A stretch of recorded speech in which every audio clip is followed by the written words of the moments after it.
Psychological effects. Sometimes the early psychological changes coincide with the early physical changes experienced while stoned, but the famous mind expansion comes after the famous physical sensations.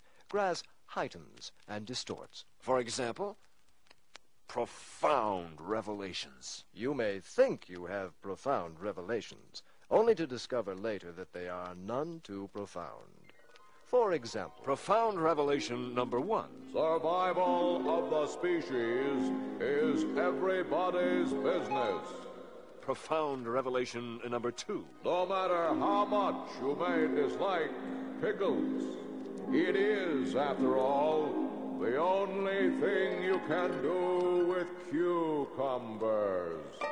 What may cause this magnification of the importance of certain things is that your mind seems to be racing along, and sometimes you find a number of levels at at once. simultaneously.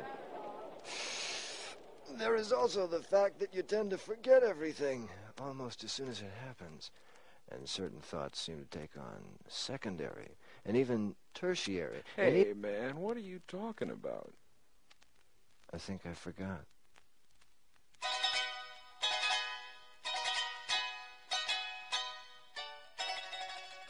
Let's listen in on a quiet scene in The Little House Down the Street.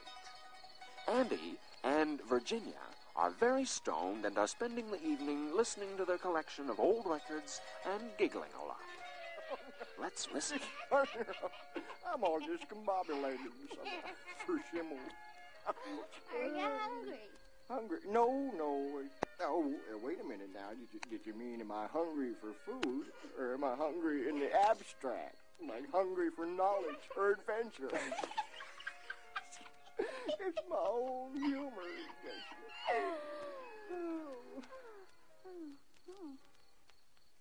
What were we talking about? You asked if I was hungry. Oh, did I? Well, yes. Well, are ya?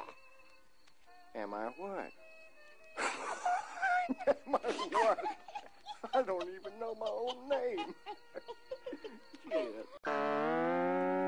Time and space. Your awareness of time and space also becomes confused. Things seem to take an unearthly long time, although much less often things which should have taken a long time seem to have zipped by in an instant. Zipping takes an instant. Unzipping seems to take forever. Come on, honey. Come on. Oh, shut up. Space alteration is totally unpredictable. Sometimes the room looks longer, and sometimes the room looks shorter. Sometimes the ceiling seems to be 3 floors above you, or only an inch from your head. Oh, you son of a bitch! Maybe there will be no space alteration in your room whatsoever, but get up and walk down a flight of stairs, and that flight of stairs becomes infinite.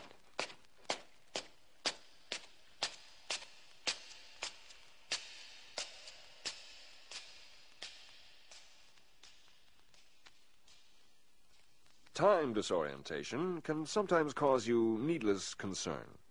Who hasn't experienced having his girlfriend say that she's going to the kitchen for some Coke? I'm going to the kitchen. Okay. With some Coke. And then not see her again for 2 days. I wonder whatever happened to, what's her name? After thinking she's accidentally locked herself in the refrigerator or been spirited away by Chinese people, you run into the kitchen and yell, "What's the matter?" Gloria! Gloria, what's the matter? I locked in the refrigerator. Only to realize she's been gone less than a minute.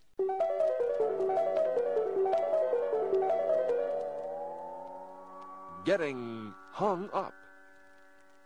Small tasks and insignificant things can take on a tremendous importance and interest.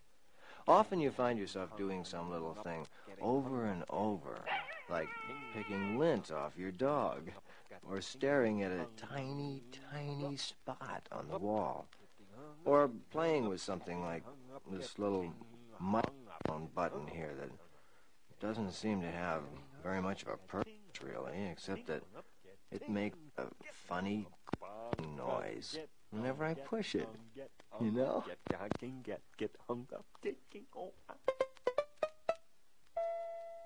Time disorientation and hung-upness act together quite often, and you find yourself doing something inane for a long time and thoroughly enjoying it, even though every now and then you think you've been doing it forever. When you're doing something really dumb, like watching Queen for a Day or The Flying Nun on TV, another symptom is revealed. After staring like idiots at the show for 18 minutes, someone will ask, What are we watching this for? Oh, come on. God, that guy's doing a Berlin ballet. Husky and Rom Woyd, 1957. It's rotten, man. It's just terrible. Ron Woyd was the monster, right? No, Rom Woyd was the actor. That's ridiculous. Change it. What, Wait, didn't you just... Hmm? I thought you flicked the... You know what this is? Oh. Guy? No, what is it? Bridge Hoser's Holiday, Sit down, I can't 1933. see. Who's? Bridge Hoser's Holiday. The Sterling Lloyd film, one of the first Lloyd. Oh, it's Why don't you flick the green on so he's... No, you change it. Let me see what else is on, huh? Oh, come on. Oh. You really like this? Look, I'll flick around. you'll all turn and nod at whoever asked the question, then resume your show watching all together until the show is concluded. Why? Because a basic truth about being stoned is that everything, even television, is good. You must learn to be careful of this. Funniness. This is one of the most pleasant and exciting psychological changes which occurs. Dick, there's this little spot in your mind which tells you when something is funny, you know? And grass expands that little spot until that little spot takes over. And everything is funny. I mean, everything. Your friend's teeth are a riot. A simple hello brings on storms of laughter. And something which is genuinely funny, like a good joke or a Marx Brothers movie, can turn you into a compulsive maniac, writhing in agony and pleading for help. I know this is true because I just got back from a small town. In fact, the town was so small that when I plugged in my electric shaver, the trolley stopped. My room was so small that the mice were stoop-shouldered. That's why I say, let me entertain you, because that's all I want to do.